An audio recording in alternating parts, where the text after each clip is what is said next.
Dad, good afternoon po sa inyo. And Kamote Moto, kamusta sa? Sabi niya nagsalita ng mga mangingisda. Iyak, hindi daw sila makapangisda sa WPS dahil kay Damunyor. Mas maganda raw ang panahon ni Tatay Diggs, malaya silang mangisda sa WPS. Hindi nila kailangan ang ayuda. Mali ka ron pre. Sabi mo sila, hindi po sila ang nagsalita. Ang nagsalita doon ay isa lamang. Maliwanag pong isa lang yung nagsalita doon. Eto lang yung nagsalita, oh. Eto, Ang hinaras ng China dyan ng 2014. 'di ba? Present ka kagabi. Ito kasi problema sa iyo eh. Type ka ng type. I really appreciate yung pagta-type mo. Nagkakaroon ako ng engagement. Pero sana nakikinig ka. Okay? At para po sa inyo, alam niyo naman ang channel natin, para ito sa kalinawan ng isip ng mga malalabo. Okay? Para ho sa kanila ito. Pero sa panahon naman nung nangyari na naging presidente si Rodrigo Duterte, kaya muli po kaming nakabalik. Pero sa panahon ngayon po, hindi po namin alam dahil yan sa sinasabing gentleman agreement. Bigla pong nag-alarma na naman ang China na nung May Okay, dahil sa gentleman's agreement, 'di ba? 14 is nasa baho din. Kami lang po, dahil nandito naman po kayo, dahil sa pinag-iusapan natin na kung anong tulong ang gusto naming maibigay nyo sa amin. Marami na pong salamat na kung ano man po yung ibibigay nyo sa aming livelihood. Pero ang isang gusto lang po naming iparating sa inyo, yung security lang po namin na kung anong seguridad ang dapat naming maano dyan sa paglalakbay namin papunta po sa Scarborough. Okay, so ito na, ganyan lang muna tayo. So maliwanag, sinabi niya ho na nung 2014 ay naharas sila. Pero matagal na 'yon. And then nitong dahil diyan sa secret agreement or yung agreement ni Tatay Digong sa China, no? So ano bang ibig sabihin nito? Dahil doon, not because of PBBM, but because of such agreement na pinasok ni Digong, ay nanghaharas ang China, naniningil sa kasunduang pinasok ni Tatay Digong. Okay, hindi dahil po sa paggigiit ni PBBM ng karapatan natin diyan sa West Philippine Sea. Hindi 'yon. Hindi po sinabi ng China, walang komento ang China na nagagalit sila, nanghaharas sila because nagmamatigas si PBBM na gayahin si Tatay Digong na maging ass kisser nila. Liwanag? Okay. Kaya nga ang sabi niya, nung panahon ni Tatay Digong, nakabalik kami nakapangisda. Again, ulitin ko na naman. 2016, nagkaroon ng tinatawag na extraordinary agreement.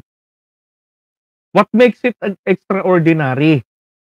Pinayagan po uli ng China na makapangisda ang mga Pilipino diyan sa West Philippine Sea, particularly po sa may Scarborough Shoal. Pero, here's the catch. Maliwanag doon na nakalagay. I-google ninyo.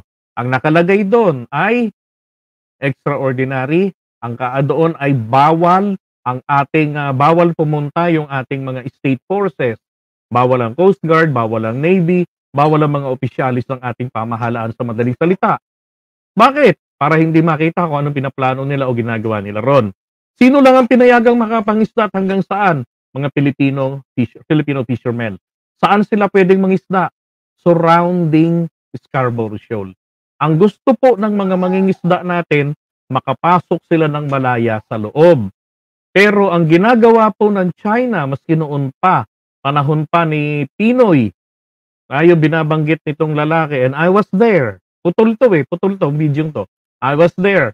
Ang sinasabi rin ng ibang mga kasamahan nila, magmula noong 2016, 2014, hinaharangan nila ng barko, dalawang barko ng Chinese Coast Guard ang bunganga ng Scarborough Shoal.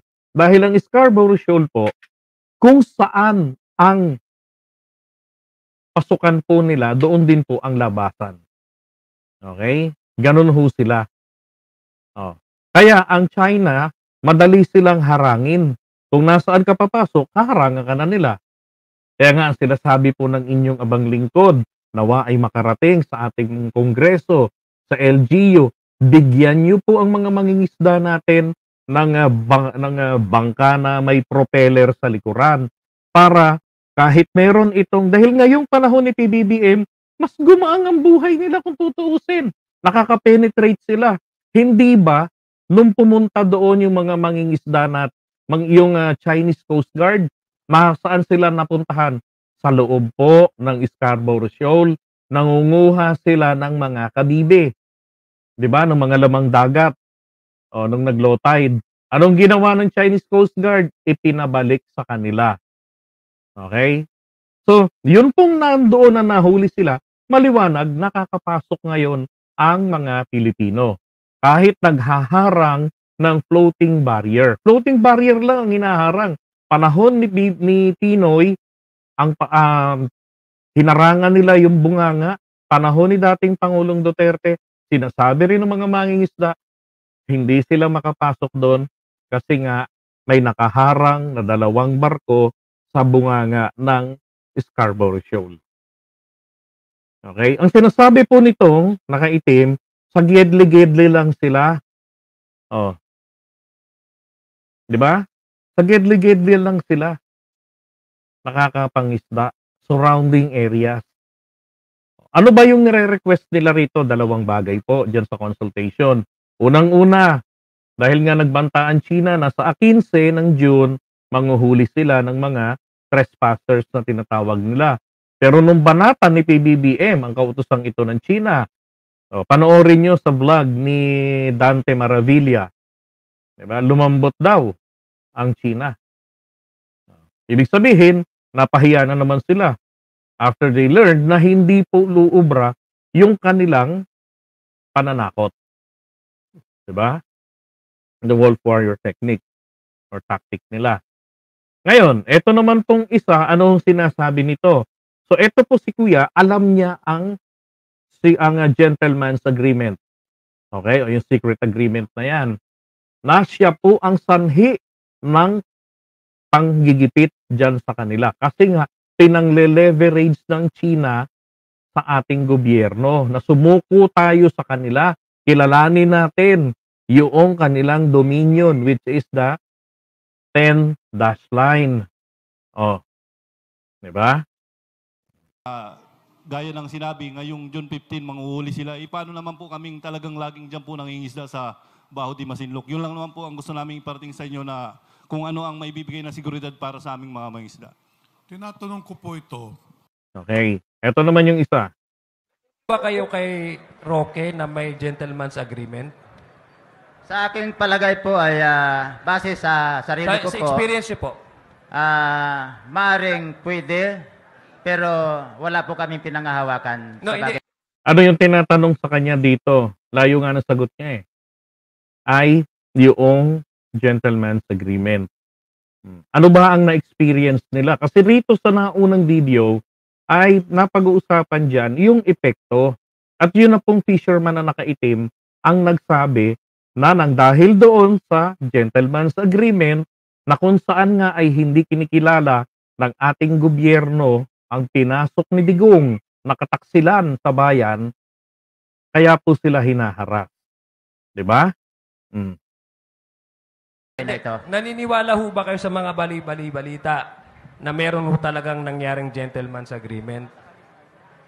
Kasi po sa nung inyo lang po, sa inyo lang pong palagay. Kasi sa aming panahon po na yon ay umaasa po kami na siya po yung titindig dito para ipaglaban yung aming karapatan. So, Okay. So, nung panahon ni dating Pangulong Duterte, umaasa sila. Again ha, yung binabanggit ko kaninang agreement, 2016, ay temporary extraordinary agreement. Temporary. Kaya nga, di ba? Walang black and white. Pero ang China ang nagdadivulge that there was such another agreement. Unang-unang agreement ni Digong sa kanila. palit nung panahon ng kanilang panunungkulan, sa nakita po namin na imbes na bigyan kami ng Kaya ano matibay. sabi? Kasi po Sa nung inyo mga- lang po, sa inyo lang pong palagay. Kasi sa aming panahon po na yon ay umaasa po kami na siya po yung titindig dito para ipaglaban yung aming karapatan. So, Okay. So, sila Harry Roque, sila dating Pangulong Duterte, Harry Roque is an expert of international law ng UNCLOS. Kaya ganun po kataas ang kanilang pag-asa na ipaglalaban sila. But it turned out to be balit nung otherwise. panahon ng kanilang panunungkulan, sa nakita po namin na imbes na bigyan kami ng matibay na programa para maging maayos yung aming kabuhayan, pero sa pagkakataong yaon ay naging malaya po yung mga Chinese vessel na para gawin nila kung ano yung ginagawa nila sa lalo-lalo na sa Baho de Masinloc. Maraming Okay. Nang dahil po sa panahon nila Duterte, naging malaya, 'di ba? Ang mga Chinese vessel, gawin ang kanilang gusto. Ano ba ang kanilang ginagawa sa mga mangingisda natin?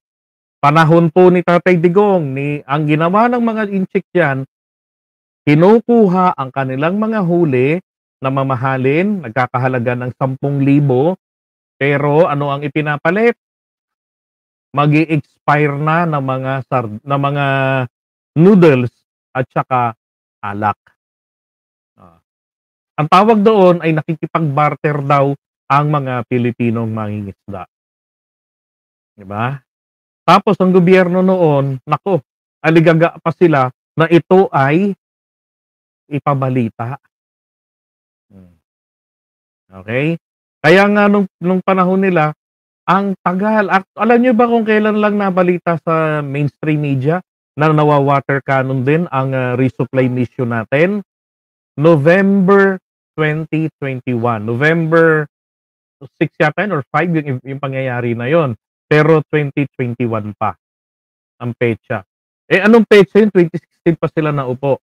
Pero ayon sa mga mangingisda, panahon pa ni Digong, nakakaranas na sila ng mga harassment.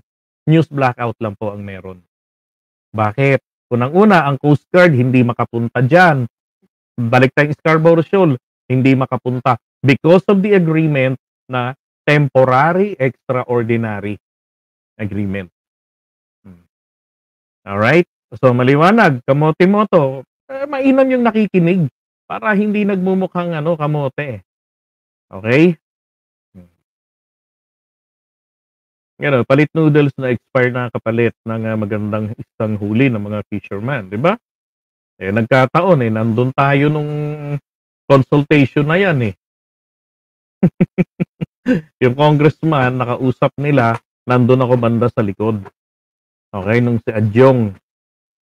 Tapos nung yung kausap naman na ni Pimentel, itong lalaki, nandun ako sa likod ni Pimentel. At may mga videos ako niyan.